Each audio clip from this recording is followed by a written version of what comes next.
Argentina, Patagonia, Cile, le Ande, i ghiacciai dello Ielo continentale, la Terra del Fuoco sono le tappe di questo viaggio negli spazi infiniti che inizia a Buenos Aires, la seconda più importante città del Sud America. L'area metropolitana, che conta oltre 12 milioni di abitanti, è molto estesa. Lo si capisce dalle dimensioni delle strade, dai suoi palazzi e dalle enormi piazze che generano spazi inconsueti. Anche gli alberi, soprattutto il gomero di Piazza San Martín, una specie di ficus, sembrano assecondare questa filosofia del grande ovunque, che spesso è ingentilita dai diffusissimi fiori di ibisco e di gelsomino.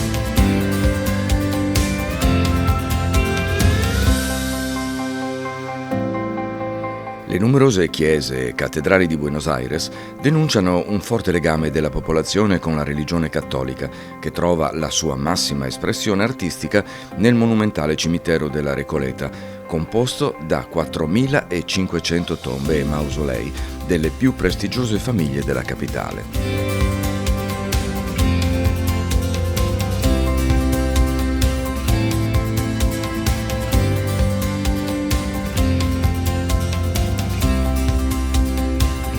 Una vera e propria città che si estende per 54.000 metri quadrati, suddivisa in quartieri che ospitano una profusione di marmi e decori. Qui, tra l'altro, riposa Evita Perón nella cappella della famiglia Duarte.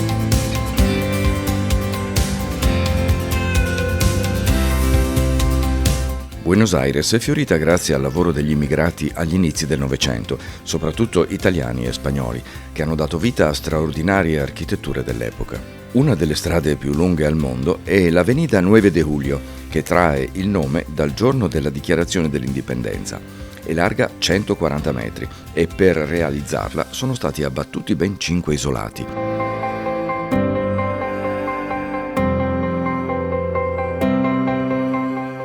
I vicoli del variopinto quartiere della Boca, seppure rimaneggiati a fini turistici, erano un tempo popolati da marinai e pittori, massaie e prostitute, poeti vernacolari e contrabbandieri, commercianti e compositori di tango, che narravano la storia degli immigrati italiani, soprattutto genovesi. In questi edifici condividevano nel migliore dei casi una stanzetta con bagno e cucina. Tutti determinati a lasciare la povertà per un'ascesa sociale spesso ingentilita dai colori della pittura e dalle note struggenti del tango che in Calle Caminito trovano ancora oggi l'ambiente ideale.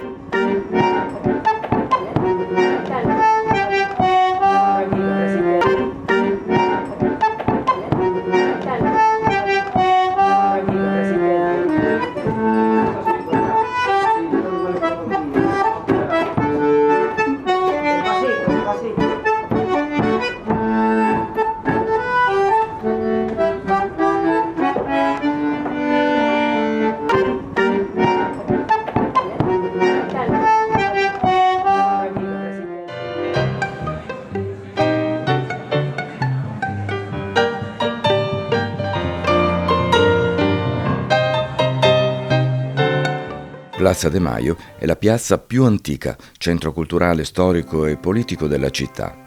A fare da sipario ci sono 2 palazzi importantissimi, la Casa Rosada, il cui nome deriva dal caratteristico colore rosato, che ospita attualmente gli uffici del Presidente della Repubblica, e l'antico Cabildo, un affascinante palazzo coloniale, oggi diventato Museo Nazionale della Rivoluzione di Maggio. A fargli da guardia ci sono i soldati del Reggimento de Patricios, che indossano ancora le uniformi di 200 anni fa. Durante la notte la Casa Rosata assume un fascino particolare, che si trasmette alla vicina cattedrale metropolitana, in cui il Papa Bergoglio celebrava la messa.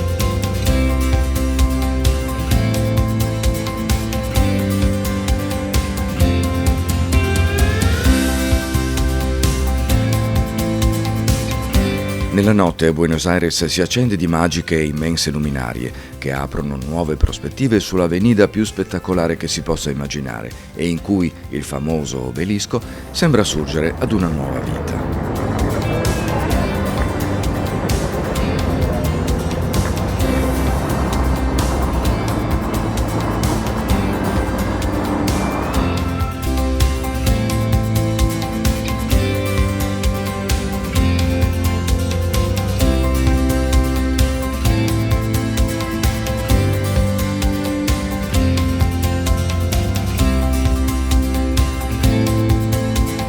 La vita quotidiana di Buenos Aires è un po' quella di tutte le capitali, assonnata al mattino e tumultuosa con il trascorrere delle ore. Negozi, ristoranti e mercatini sono il cuore di questo universo argentino, che vede nella carne uno dei simboli della sua cultura gastronomica.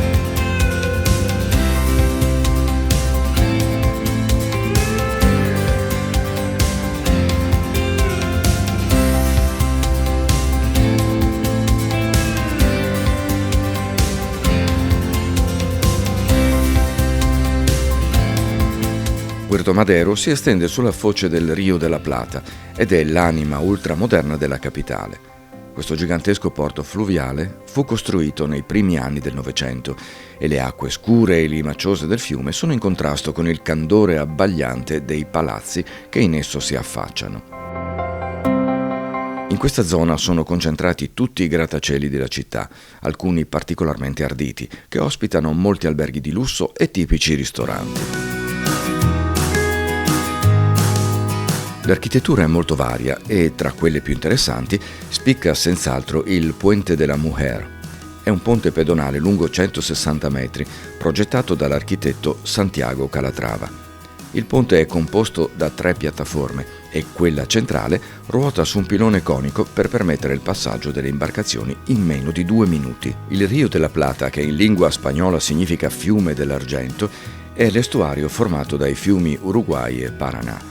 Si tratta di una rientranza a forma di imbuto della costa meridionale del Sud America, lunga ben 290 km. 2 ore e mezzo di volo separano Buenos Aires da Comodoro Rivadavia, da dove inizierà il lungo viaggio automobilistico sulle strade della Patagonia argentina e cilena. Dopo il decollo si offre la visione della città, ma soprattutto delle mostruose dimensioni del Mar della Plata, che impressiona per la sua lunghezza, circa 50 km nel punto più stretto, che arrivano a quasi 220 in prossimità dell'Oceano Atlantico.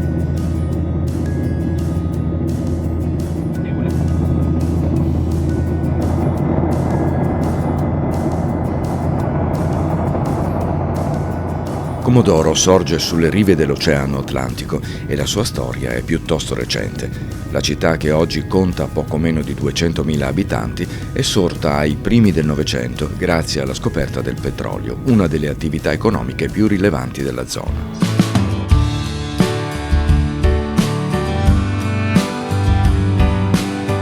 All'alba i colori e i suoni dell'oceano sono irreali e il primo contatto con il vento patagonico di marzo, che a questa latitudine corrisponde all'inizio dell'autunno, offrono uno spettacolo che solo la natura sa mettere in scena.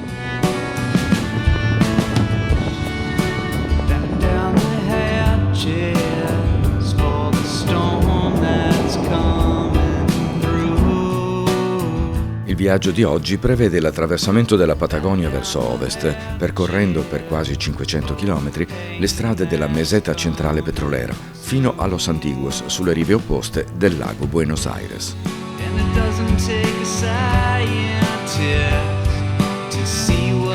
L'ambiente è semidesertico e per un breve tratto la strada è confortevolmente asfaltata dentro ad una steppa infinita. Durante il tragitto si incontrano con frequenza le tipiche pompe a cavalletto dei pozzi di petrolio nel loro tipico e incessante movimento.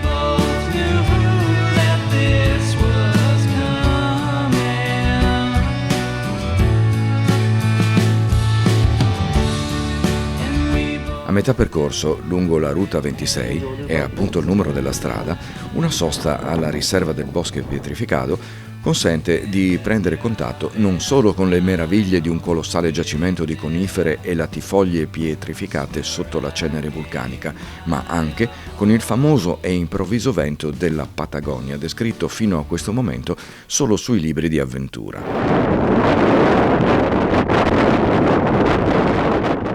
Un vento assordante che difficilmente si riesce ad immaginare e che a fatica consente di restare in piedi. Il fenomeno della mineralizzazione e quindi di pietrificazione degli alberi Si deve al silicio contenuto nella cenere vulcanica, che è penetrata all'interno delle fibre vegetali e si è sostituita alla sostanza organica.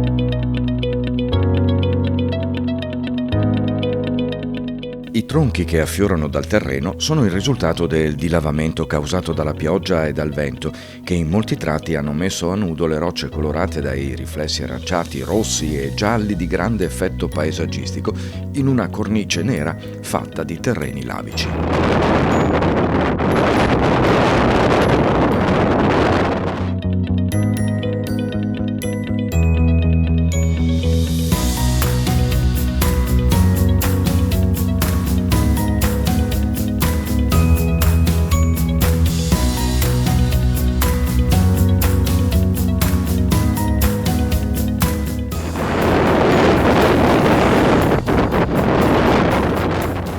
Ai lati delle infinite strade della Patagonia si incontrano molto spesso degli strani altarini che raccolgono gli oggetti più disparati.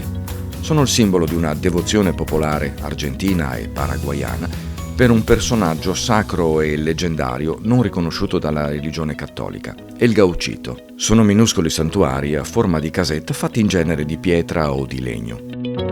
Pare che questo personaggio, ancora oggi molto venerato dalla popolazione, sia davvero esistito nei primi anni dell'Ottocento. Il suo nome era Antonio Mamerto Gil Núñez, una specie di Robin Hood, divenuto poi santo nell'immaginario popolare, che parteggiava per il partito politico che aveva nel colore rosso il suo elemento distintivo, richiamato ancora oggi nelle bandiere e negli incredibili luoghi di culto. La rete stradale della Patagonia è fatta per lo più di arterie di ghiaia e di sassi, migliaia di chilometri di strade sterrate che esercitano un fascino tutto particolare, ma i cantieri per l'asfaltatura sono oggi piuttosto numerosi e creano i presupposti per viaggi più confortevoli. Dopo un'intera giornata di viaggio, ecco finalmente le acque del lago Buenos Aires che preludono la notte a Los Antiguos. All'alba il viaggio proseguirà costeggiando il lago Buenos Aires, che nella parte cilena prende il nome di lago General Carreras, fino a Puerto Rio Tranquillo, alle spalle del mare dei ghiacciai dello Hielo Continental Norte. Varcata la frontiera a Cile-Chico, una breve sosta al supermercato consentirà il rifornimento di provviste per la giornata, che sarà vissuta in zone assolutamente selvagge, lungo una stretta e impegnativa strada sterrata, spesso vicina a impressionanti precipizi sulle acque del lago.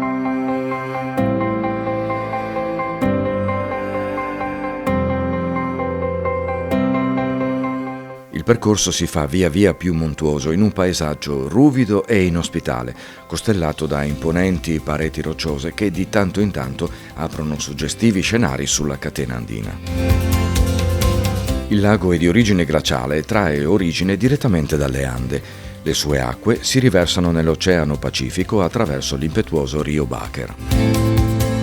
Il lago ha una profondità massima di 590 metri.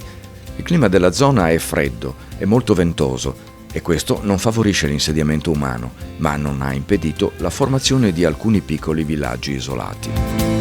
Le sponde di questo lago cominciano a essere abitate solo ai primi del Novecento. Il lato cileno del lago si è mantenuto in uno stato di prolungato isolamento. Basti pensare che questa zona del Cile fu accessibile in passato utilizzando solamente le strade o i traghetti provenienti dall'Argentina. Negli anni 90 fino al 2000 furono iniziati i lavori voluti dal generale Pinochet per scopi militari della Carretera Austral, la strada sterrata di 1250 km che garantisce la connessione diretta al resto del Cile. Oggi la Carretera Austral rappresenta uno dei viaggi on the road più belli e selvaggi al mondo.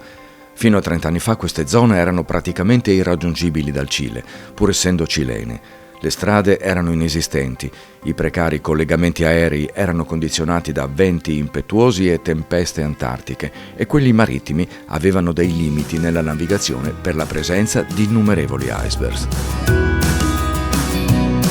La parte cilena del lago Carreras è famoso per la Catedral de Mármol, un isolotto nel mezzo del lago formato da rocce bianche modellate dai fenomeni di erosione. Una breve escursione da Puerto Rio Tranquillo con una barca veloce consente di ammirare da vicino le sculture che la natura ha saputo modellare nel marmo, ricavando grotte e figure di grande fascino tra i riflessi di un'acqua turchese.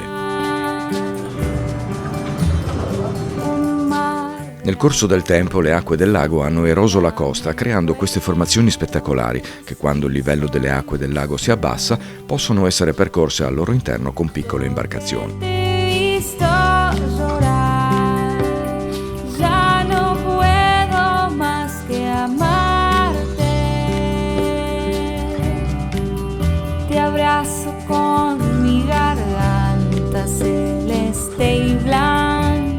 Il viaggio prosegue ora ripercorrendo in senso inverso la strada verso l'Argentina, ma le atmosfere e i colori del paesaggio sono oggi molto diverse rispetto al giorno precedente.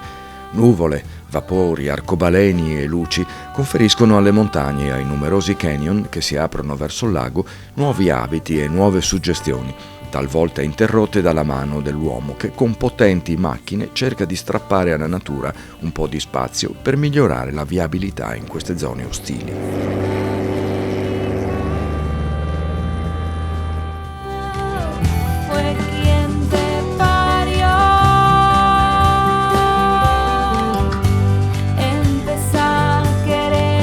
Dal lago Buenos Aires, con una deviazione di circa 100 km dalla Ruta 40 e per strade dissestate, si raggiunge un particolare sito della meseta, la Cuevas de las Manos Pintada. Anche qui l'accoglienza di un vento impetuoso ricorda il carattere della Patagonia.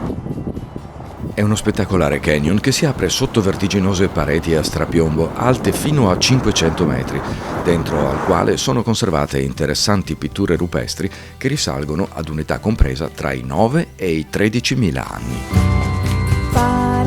La visita prevede la discesa lungo un sentiero ben tracciato che costeggia la base di verticali a picchi di roccia, sotto i quali, vento permettendo, si possono ammirare i colori e le stratificazioni del lungo canalone. Le pitture sono probabilmente realizzate da una popolazione di cacciatori, probabilmente progenitori dei Teolece, che si era insediata subito dopo l'ultima glaciazione. Sono perfettamente conservate grazie alla protezione delle rocce e la loro datazione si fa risalire a 4 epoche diverse, l'ultima delle quali, la quarta, è relativamente recente. Le più antiche mostrano scene di caccia con gruppi di uomini che rincorrono branchi di guanachi e sono spesso alternate a figure di nandù e felini e all'impronta di mani sia in positivo, con gli arti intinti in una sorta di colore a base di minerali, sia in negativo, ottenute con il soffio del colore fresco sull'arto appoggiato sulla roccia. I colori sono il rosso, ricavato dalle matite, il giallo, il bianco, il violetto e addirittura il verde, che sono sorprendentemente vivaci e attuali nonostante i loro 100 secoli di vita. Madre America, fue quien te parió,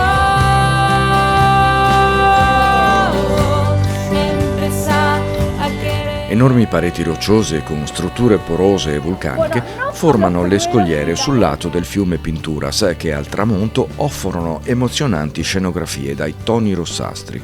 I burroni del canyon si possono visitare toccando diversi siti archeologici e il percorso richiede circa 3 ore di cammino in buone condizioni fisiche.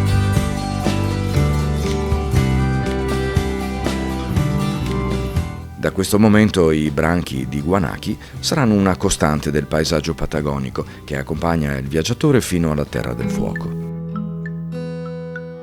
Yo me quiero ir a dormir, pero no sé si podría levantarme. Y además la cama está deshecha y yo cansada. No puedo comer frutillas, ni tampoco mandarinas. Il tramonto in questa impressionante immensità, fatta solo di pietre vulcaniche colorate e di vento, lascia un ricordo di struggente solitudine che è stemperata da un buon letto e da una minestra calda in una delle sterminate fattorie della meseta centrale. Perché no puedo comerlas, te lo explicaría, pero no. La tappa di oggi prevede un lungo trasferimento attraverso la steppa fino al leggendario villaggio di El Chaltén, a ridosso delle più belle montagne della terra, il mitico Cerro Torre e il Fitzroy. Con este cajón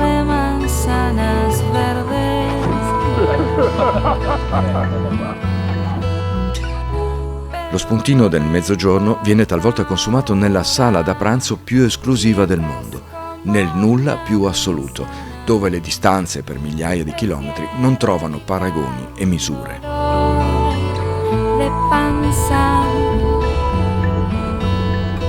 Un lungo tratto della Ruta 40, trasformato in pista a lato del lago Cardiel, genera sofferenza per gli inesauribili sobbalzi che mettono a dura prova non solo le sospensioni del mezzo, ma anche la schiena dei viaggiatori, in parte ripagati dalla visione dei grandiosi paesaggi patagonici e dalla costante presenza dei guanachi. Y tal vez dos mandarinas. Da Tres Lagos, l'impressionante nastro d'asfalto che conduce a El Chaltén e costeggia il grande lago Viedma sembra penetrare come una freccia gli arditi profili delle più celebrate montagne granitiche del pianeta.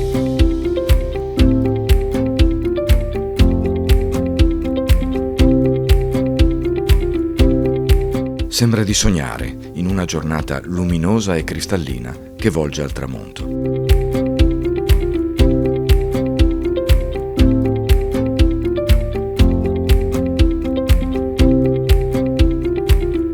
La sveglia è all'alba. El Chaltén, questo minuscolo villaggio di frontiera che un tempo era un campo base per alpinisti fatto di sole baracche e tende, è ancora assonnato. Il silenzio, ma soprattutto i colori, sono davvero irreali. Oggi inizia l'indimenticabile escursione al campo base del Cerro Torre, 10 km di percorso a piedi in andata e 10 km al ritorno, in una delle scenografie più note e grandiose che si possano immaginare. Alle prime luci del giorno il villaggio è deserto e gli unici rumori sono quelli dei propri passi e quelli impercettibili del sottostante Rio de las Vueltas. Appena fuori dall'abitato inizia il sentiero che conduce con un modesto dislivello ai primi risalti di roccia e alle praterie che cingono i piedi dei massicci andini che andremo a visitare. Si attraversano radi boschi di lengas e il famoso Notofagus che ricorda il nostro faggio in dimensioni lillipuziane. Attraverseremo piccole radure e creste rocciose impreziosite dalla flora tipica della Patagonia australe. La giornata serena e autunnale è una di quelle da incorniciare. Alla fine di un tornante il sentiero si apre improvvisamente offrendo una visione del Cerro Solo e del Cerro Torre che lascia senza parole. I pappagalli appollaiati sugli alberi danno un tocco di esotismo a questa escursione e stridono con l'immagine della fauna alpina a cui siamo abituati. È un paesaggio davvero affascinante dove i colori caldi delle rocce si confondono con quelli della vegetazione che lentamente abbandona i riflessi estivi del verde brillante. La giornata è luminosa. Un vero e proprio regalo. Oggi il cielo è sgombro da nubi, la temperatura è fresca ma gradevole, il traffico di escursionisti è praticamente inesistente, i colori della vegetazione si tingono nei colori autunnali. Il vento è quasi assente. Da queste parti è una rarità. In una giornata così ci si sente davvero graziati. Il rado bosco attraversato dal sentiero, oltre alle minuscole foglie del lenga, mostra anche alcune conifere pietrificate e modellate dal tempo e dal clima, con le cortecce ammantate da un pallido mantello di licheni. Contrariamente a ciò che comunemente si potrebbe pensare, la presenza del lichene è sintomo di integrità dell'ambiente. E qui questo strano incrocio tra un fungo e un'alga viene chiamato la barba del vecchio per il suo tipico portamento.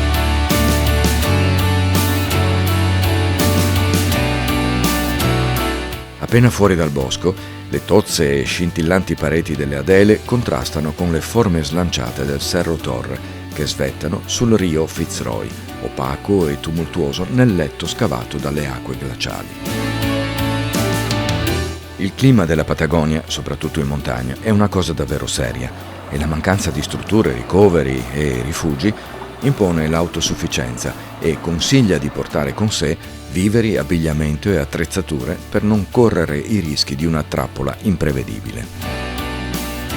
Molte spedizioni e grandi alpinisti hanno trascorso anche diversi mesi al campo base per poter affrontare questo gigantesco monolite di granito di soli 3000 metri, e sono anche molti gli alpinisti ritornati a casa dopo settimane di bufere e tormenti di neve, senza aver visto neppure la sagoma del Torre. Verso ovest, proprio dietro a queste guglie granitiche, in territorio cileno, si estende lo Hielo Continental, la calotta di ghiaccio più estesa al mondo dopo le calotte polari, con i suoi 17.000 km², una lunghezza nord-sud di oltre 400 km e uno spessore di oltre 1000 metri. Da questo mare di ghiaccio si dipartono numerose lingue glaciali che si frantumano in giganteschi iceberg nei grandi laghi della dorsale andina. Il Cerro Torre, il mito, la leggenda, la storia dell'alpinismo, lo si può ammirare dalla Laguna Torre e in particolare dal vecchio campo base De Agostini. Pareti lisce e verticali, ricamate perennemente dal ghiaccio, che salgono senza soluzione di continuità per 2,5 km, fino a trafiggere la frequente e impenetrabile coltre di nubi scure sospinte dai gelidi e fortissimi venti dell'Antartide che raggiungono la Patagonia senza ostacoli.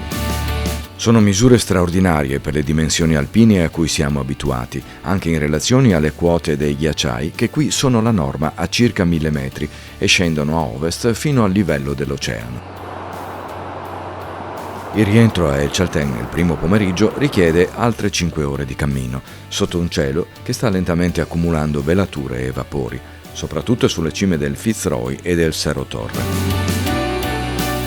Verso la Terra del Fuoco, le Ande perdono progressivamente la loro quota, un ambiente chiuso dai ghiacci che si spingono fino all'Oceano Pacifico, da fitte foreste disabitate, da profondi fiordi, da iceberg e da un clima veramente inospitale. Ambienti che richiamano alla mente la seducente storia degli indigeni Tehuelche in Argentina e Mapuche in Cile.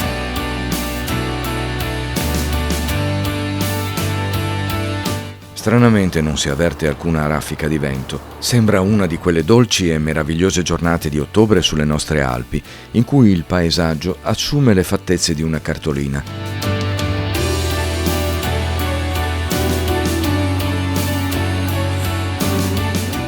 Al termine del sentiero appare come un'oasi il mitico villaggio di El Chaltén, che di anno in anno vede crescere il suo popolo di commercianti, albergatori e alpinisti.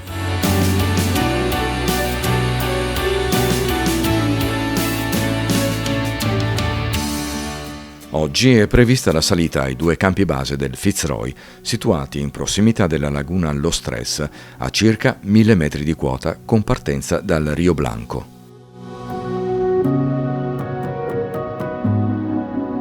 Le condizioni del tempo non promettono però nulla di buono. Si decide perciò di raggiungere in auto il lago del Desierto, costeggiando verso nord il Rio de las Vueltas, che in alcuni punti forma suggestivi e paradisiaci laghetti.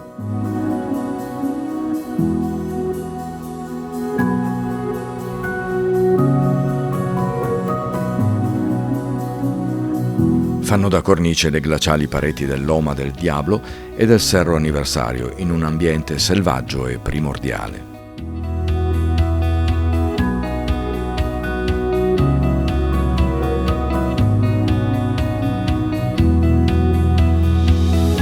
Le foreste di lenga cingono la pista, intervallate da cascate e impetuose rapide del Rio de las Vueltas.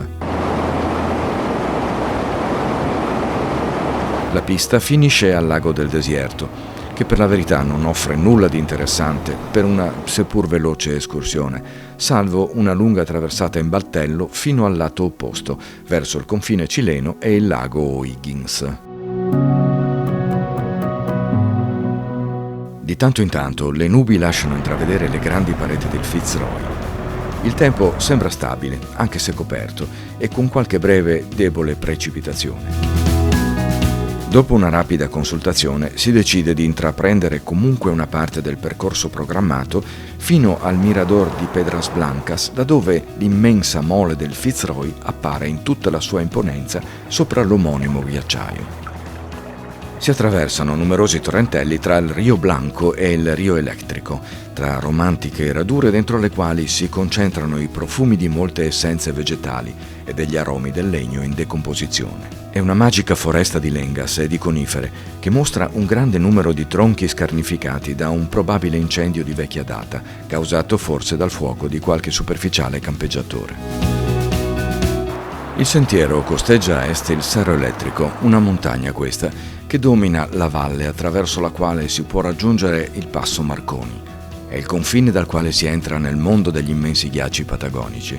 È un'escursione banale, condizionata però da un avversario molto imprevedibile, la natura. Una natura che non ha eguali in nessun'altra parte del pianeta. Qui le correnti gelide dell'Antartide si incontrano con le montagne, come il celebre Fitzroy, che vediamo appunto poco sopra, e il tormentato ghiacciaio di Pedras Blancas, con quelle più umide e temperate del Pacifico, e si mescolano a loro volta con i venti che provengono dalla Pampa. Un mix micidiale che genera bufere, tempeste di neve e venti spaventosi. Una banale camminata che può trasformarsi, anche per un provetto alpinista, in un'esperienza che non si dimentica o in una trappola dagli esiti talvolta incerti. Al rientro si raggiunge di nuovo il punto di partenza, l'Osteria del Pilar, dal quale si snodano i vari percorsi escursionistici e alpinistici che a malavoglia lasciamo ad altri, in un'ennesima giornata fortunata con cielo cristallino e temperature primaverili.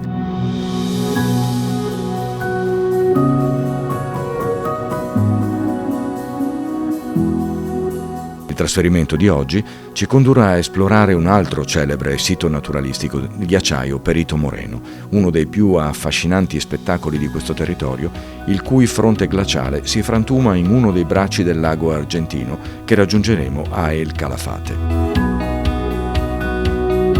Lungo il percorso, dopo un fugace incontro con la volpe grigia sudamericana nel deserto attraversato dalla Ruta 40, si impone una sosta alla Leona, nella provincia di Santa Cruz. È un albergo dichiarato patrimonio storico sulle rive del Rio Leona. Il suo nome resta legato alla leggendaria figura del rapinatore Butch Cassidy. Alla Leona hanno però soggiornato anche i più grandi alpinisti che hanno segnato la storia delle grandi montagne patagoniche.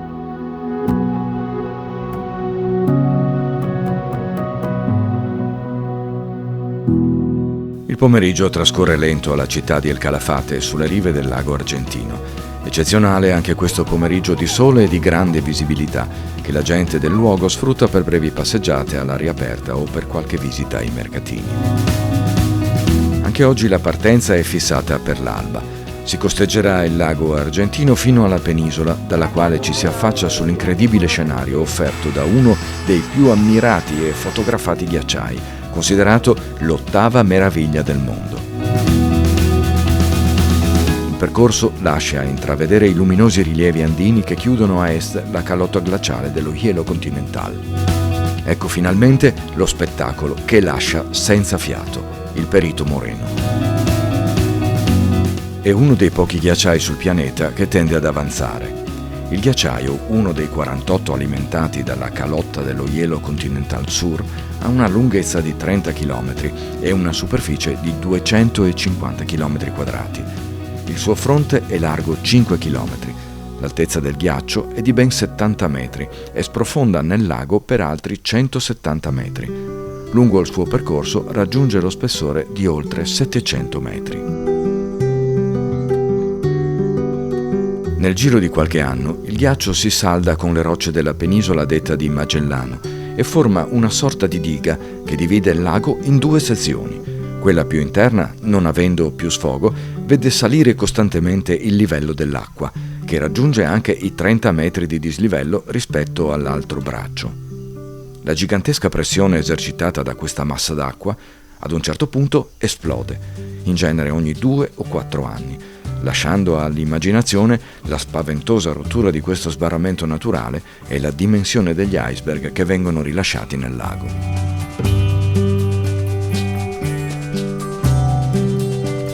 Una lunga giornata di trasferimento attraverso la steppa e le terre di nessuno conduce alla frontiera con il Cile, nel quale entreremo di nuovo varcando il passo Don Guillermo ai piedi delle Ande. Il paesaggio potrebbe anche sembrare monotono, ma non è così.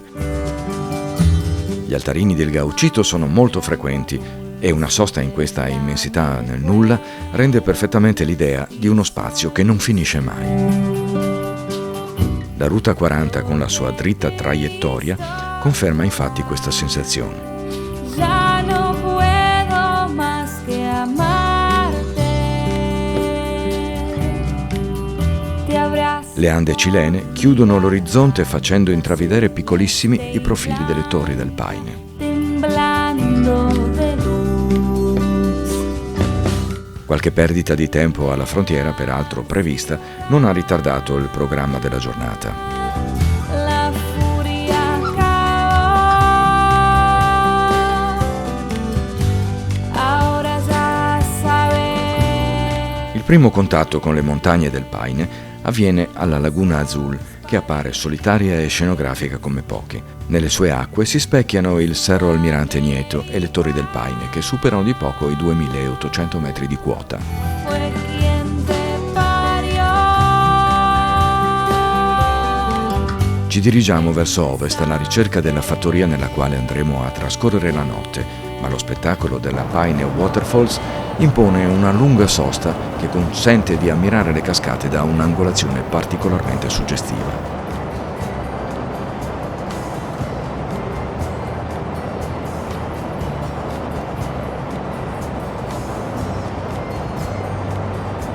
Una lunga deviazione su una pista malamente indicata sulla carta consentirà il casuale attraversamento di una parte molto bella e poco battuta di questi territori, tra un'infinità di guanachi e nandù, il piccolo struzzo che popola le steppe e gli altipiani patagonici.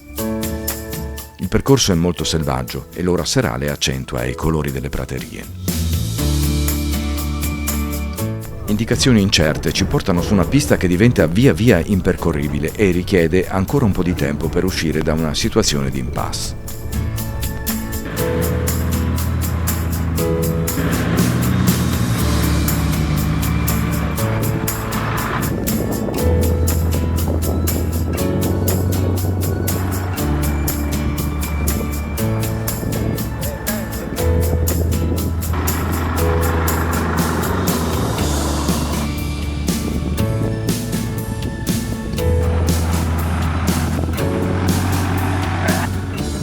Le luci del giorno lasciano spazio alle prime ombre della sera, generando immagini dal forte impatto emotivo.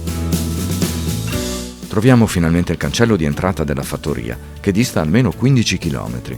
Qui le cosiddette estancias, come in Argentina, hanno superfici mostruose. Si sviluppano mediamente su 20, 30, 40 mila ettari di magri pascoli e praterie, che sono incredibilmente recintate senza soluzione di continuità. Il nostro rifugio al calar della sera, al cospetto di un meraviglioso panorama sulle torri del Paine, offre una gustosa cena nella quale la carne è come al solito protagonista. In fattoria la moglie del vecchio gaucho racconta qualche passo relativo al clima di questo territorio cileno. El invierno acá es muy frío, mucha nieve, mucha escarcha, mucho viento, lluvia. El clima acá es muy frío porque nieva mucho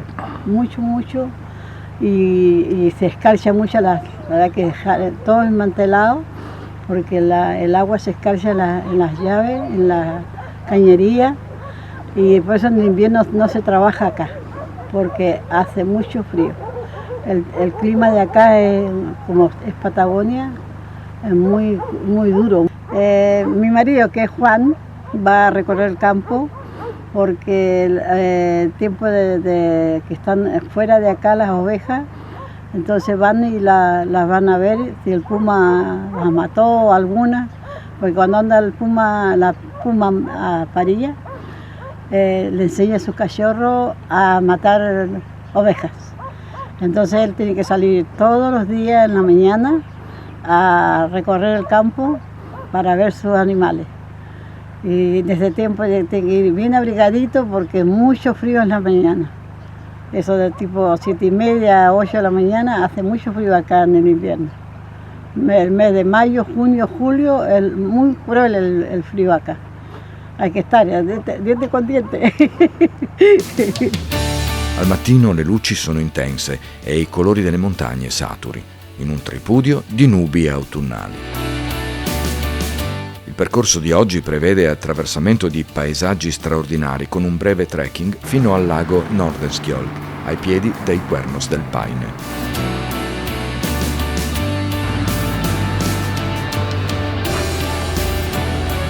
Lasciamo alle spalle la confortevole fattoria per imboccare la rotabile che si incunea tra bellissimi scorci panoramici.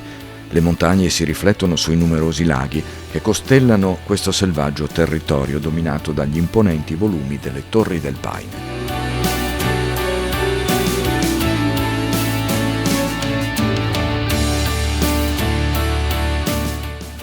Solo una. ¿Vuelven mañana o pasado mañana al parque? No. ¿Qué quieres mapa en inglés? Una parte di questo territorio è parco nazionale dal 1958 e conserva i tratti salienti di un ambiente primordiale dove tutto, a parte le strade di terra battuta, è natura. Anche oggi ci è concesso il grande regalo della modesta presenza di visitatori e di un tempo tutto sommato affascinante. Le nubi mettono in risalto le possenti strutture del gruppo montuoso e in particolare i Cuernos del Paine, che sovrastano i numerosi laghi della zona, alimentati dai ghiacciai della vicina calotta dello Hielo Continental. Si percorre la penisola tra il lago Norderskjöld e il lago Sarmiento, dove inizierà il tranquillo e meraviglioso trekking alla scoperta di una complessa rete idrografica e di scenari unici ai piedi dei due Cuernos. La prima meraviglia della zona è l'impetuoso spettacolo del Salto Grande, che travasa le acque del Norderskjöld al lago Peoe, in una prova di forza dai colori dei piccoli arcobaleni che si formano poco sopra la cascata.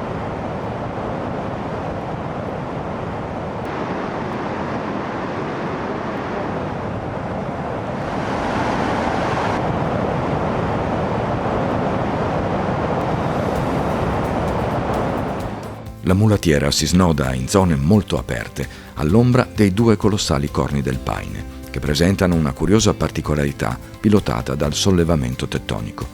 La roccia della parte superiore, poco sotto la vetta, è infatti di origine vulcanica e quindi di colore nero, mentre la parte inferiore delle torri è costituita da rocce granitiche più chiare. A rendere il paesaggio ancora più suggestivo e misterioso è la presenza di un enorme numero di alberi rinsecchiti e biancastri che si protendono al cielo in tormentate figure. È l'esito della stupidità e della superficialità di un gruppo di escursionisti europei che hanno involontariamente appiccato il fuoco a preziosi boschi della zona in un improvvisato campeggio di qualche anno fa. A rendere impossibile lo spegnimento dell'incendio sono state ovviamente le grandi distanze dai centri abitati e la mancanza di mezzi. Anche qui, come nel resto della Patagonia, la solitudine appena fuori dai percorsi obbligati si percepisce con una certa crudezza, ma questo rafforza la certezza di vivere in un pianeta completamente alieno rispetto alle dimensioni e ai ritmi della società moderna.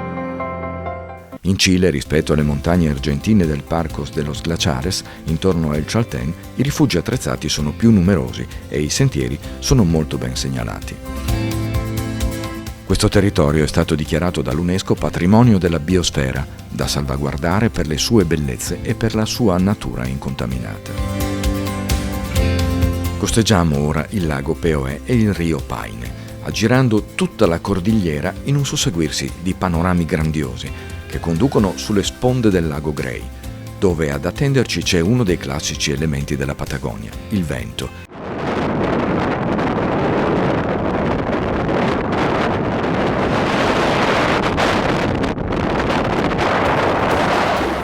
Raggiungeremo la piccola penisola sullo sfondo delle guglie del Paine, dalla quale si possono ammirare alcuni grossi iceberg dall'incredibile colore turchese. Per fortuna l'abbigliamento tecnico e alpinistico rende tutto meno problematico e consente di vivere i paesaggi onirici che la natura offre anche nelle condizioni più difficili. In questo pomeriggio di marzo le raffiche di vento che si raffreddano ulteriormente scendendo lungo il ghiacciaio sono davvero feroci e in taluni casi sono talmente forti da gettare a terra una persona, come in questo caso. Il ghiacciaio Grey si trova nella Patagonia centrale, nella provincia di Ultima Esperanza, nome che non poteva essere più azzeccato. Scivola direttamente nel lago dalla calotta dello Hielo Sur, staccando numerosi iceberg e ha una superficie di 270 km² che a causa del riscaldamento globale della Terra si sono ridotti in 30 anni di oltre 20 km².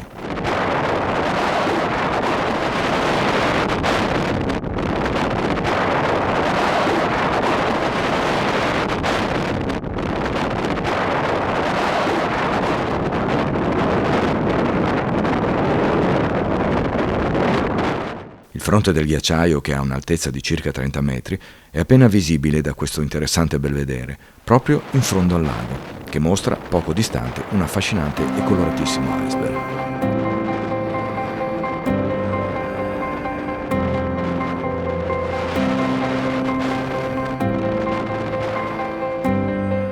Riprendiamo il cammino tra le montagne e scendiamo sempre verso sud, sempre in territorio cileno, fino a Puerto Natales, una cittadina anonima di pescatori e senza particolari attrattive, fatta salva la grotta del mitico Milodonte, situata al termine di una complicatissima rete di fiordi selvaggi e disabitati che si dipanano dall'Oceano Pacifico.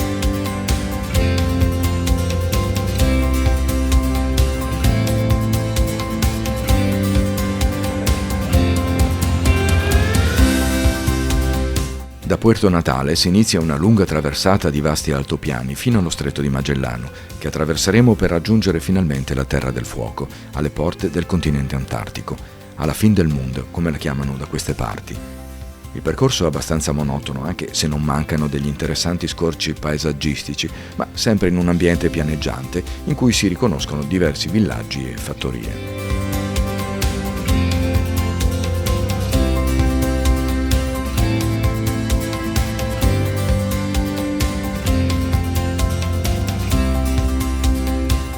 Lo Stretto di Magellano è avvolto in una fredda e umida foschia tipica del Grande Nord, anche se per la verità siamo all'estremo sud del mondo, un ambiente che diventa sempre più freddo procedendo verso l'Antartide.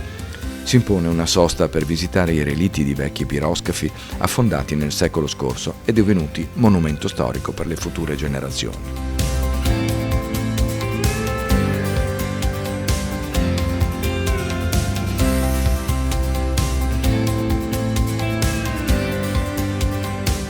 Dopo il disbrigo delle formalità per l'imbarco e qualche breve passeggiata per ingannare l'attesa, inizia la traversata di circa mezz'ora dello Stretto di Magellano, sotto una leggera pioggia fredda. Ci dicono che la traiettoria del traghetto deve tener conto dello scarroccio causato dalle fortissime correnti che cambiano direzione ogni 6 ore.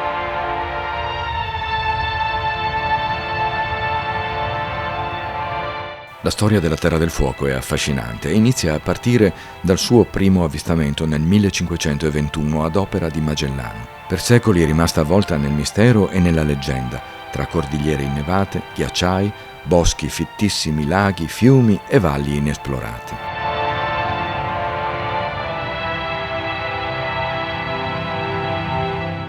Dallo stretto il percorso ci porterà nella moderna e poco attraente cittadina di Rio Grande, sulla costa dell'Atlantico, dopo aver varcato nuovamente la frontiera tra Cile e Argentina. L'ultima tappa del nostro viaggio si concluderà ad Ushuaia, nell'estremo sud della terra, passando per alcuni scenari davvero suggestivi, tra moderne strade asfaltate e un'inattesa coltre di bellissimi boschi che fanno corona a un'infinità di laghi e fiumi di ogni forma e colore, abitati da numerose colonie di castori.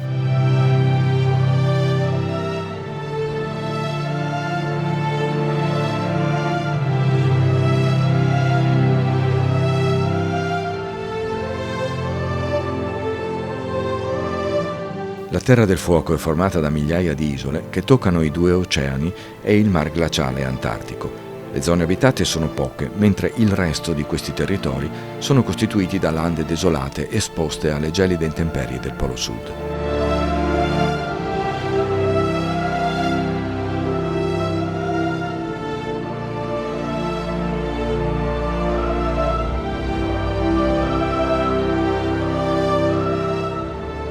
Per ora un buon pasticcino in una famosa panaderia di Toluín, un villaggio sorto nel 1972 per opera di Boscaioli, introduce la salita al Passo Garibaldi, che sovrasta a 400 metri di quota il lago Escondido.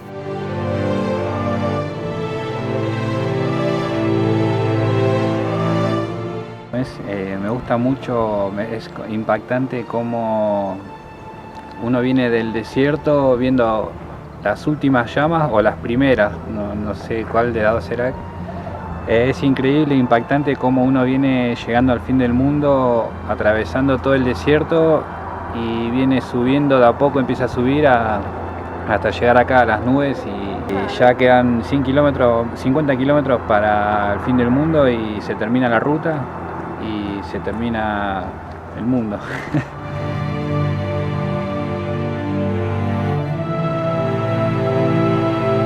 I paesaggi si fanno via via più colorati e le foglie del lenga assumono le tipiche tonalità autunnali, che sono in perfetta sintonia con la latitudine del posto.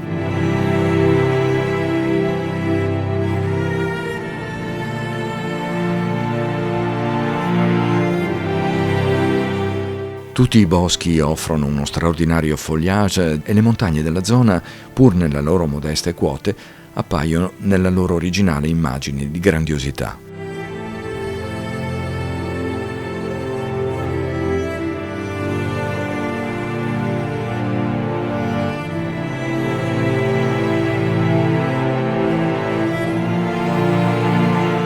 Ushuaia. 13.000 sono i chilometri che la separano dall'Italia e gode della fama di luogo abitato più australe del mondo. Si affaccia sul canale di Beagle e su Capo Horn, ma si presenta piuttosto banale, caotica nel traffico, ma soprattutto nella confusione edilizia che denota una gran fretta di costruire con qualsiasi stile e materiale, lamiere comprese. È evidente che si tratta di una città di frontiera cresciuta da poco, più esattamente dal 1935, grazie alla moltitudine di immigrati che hanno trasformato l'Avenida San Martín, il suo corso principale, in un grande bazar di souvenir ai piedi del Monte Olivia. Con un veloce catamarano andremo a scoprire il canale di Beagle fino alla Estancia Aberton, di fronte all'isola Navarino, punto abitato più estremo. Da qui i primi ghiacci dell'Antartide distano più o meno 800 km. Il cielo imbronciato del mattino tende lentamente a filtrare qualche raggio di sole che consente di ammirare le numerose colonie di cormorani e leoni marini che affollano alcuni isolotti al centro del canale. L'appellativo di Terra del Fuoco è stato coniato dai primi esploratori e deriva dai fuochi che le tribù fueggine, i cosiddetti canoero, per via della loro vita segregata su fragili canole, e tra essi le tribù Ona, Yamani e Alakaluf, accendevano per comunicare tra loro. Durante la navigazione alcune gigantesche balene, con il loro caratteristico sbuffo, hanno solcato le acque in direzione di Ushuaia, incuranti del nostro battello. Il primo contatto con gli indigeni, praticamente selvaggi e fermi nello sviluppo evolutivo, risale al 1832, grazie alle esplorazioni di Darwin. Interessantissime sono le letture di vari autori, esploratori, missionari, colonizzatori e avventurieri sulla vita di queste tribù, di cui si è avuta notizia solo nella storia recente, che ha visto la morte dell'ultimo indigeno nativo nel 1999. Naturalmente i veri protagonisti di queste acque gelide sono i pinguini, e in particolare il pinguino magellanico. Nella pinguinera più vicina, quasi al termine del canale di Beagle, questi simpatici pennuti dal piumaggio scuro sul dorso hanno formato una numerosa colonia che è possibile vedere a debita distanza per non disturbare. Il pinguino di Magellano, classificato solo nel 1781, si nutre di pesci, è alto circa 45 cm e pesa dai 3 ai 5 kg. I nidi sulla terraferma sono sempre nello stesso luogo in cui sono nati i genitori, che in genere nutrono e accudiscono la prole per almeno 3 mesi, rigurgitando nel becco dei pulcini il cibo predigerito. A dicembre, quindi in piena estate, i piccoli escono dal nido, affollando la colonia fino al momento in cui prenderanno il largo nelle gelide acque oceaniche.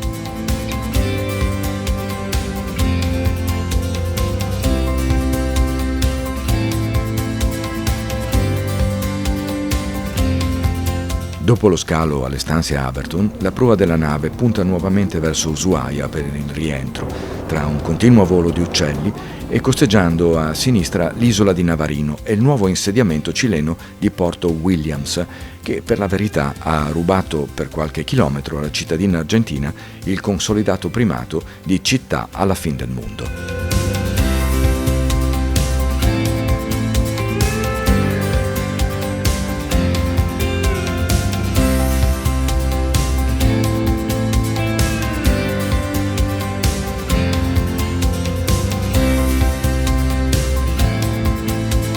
Bueno, el clima aquí en invierno es muy particular, todos los años cambia.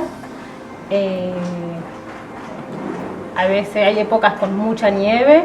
Como mucho habrá sido 2007, unos 30 centímetros. No, hay inviernos que son con mucha nieve y otros inviernos. El año pasado no tuvimos mucha nieve. Aquí, bueno, esta vía está construida así por postes de lenga, que hay mucho en el parque, van a poder ver mucho en el Parque Nacional. Son los árboles que tienen altura superior a cualquier otro tipo de árboles, y los que siempre permanecen con las hojas verdes. Bueno, después el guindo, el ñire, hoy son los árboles más pequeños, donde empiezan ahora en el otoño, llegado el otoño, empiezan a caer sus hojitas y ponerse en color vermelho, amarillo, unos rojillos. De pingüinos, aquí en Ushuaia tenemos los pingüinos magallánicos, el papúa y el martillo. Y la que empieza ahora a cambiar de color hasta mediados de abril, la gama del amarillo, anaranjado, el líquen, ya lo vamos a ver más cerca, que se llama barba de viejo. Eso es lo que significa que hay aire puro, porque en la ciudad no lo va a encontrar en un árbol, aquí termina la vía del... All'ufficio postale più a sud del mondo, proprio all'interno del Parco Nazionale, un timbro sul passaporto è davvero un ghiotto ricordo. Da qui inizia l'ultima visita del viaggio. La Pattaya è il termine ideale della Panamericana, la strada che con i suoi quasi 18.000 chilometri collega l'Alaska alla Terra del Fuoco. In questo palcoscenico di silenziose baie e stretti fiordi, gli alberi di Nothofagus dominano la scena, riccamente impreziositi dall'enorme quantità di filanti licheni.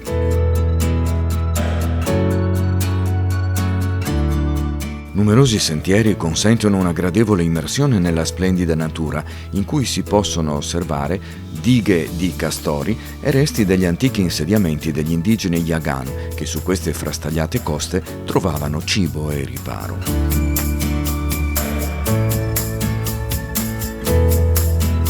Gli alberi di lenga mostrano un tormentato sviluppo dei loro rami e i boschi che si adagiano fino all'acqua creano un suggestivo e a tratti malinconico ambiente, sottolineato dalle basse nubi e dai colori autunnali.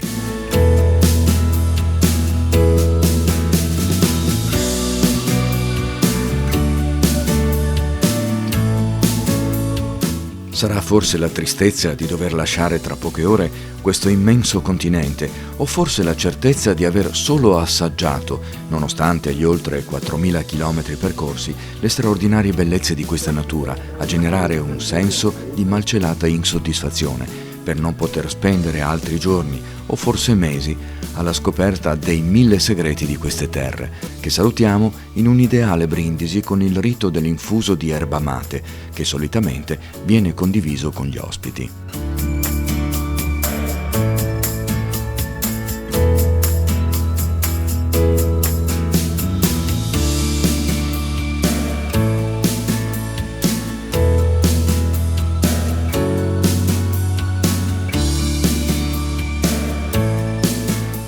Uno sguardo agli ultimi rilievi delle Ande è il prologo di un lungo rientro in Europa, che si porterà dietro il ricordo dei più grandi spazi mai immaginati.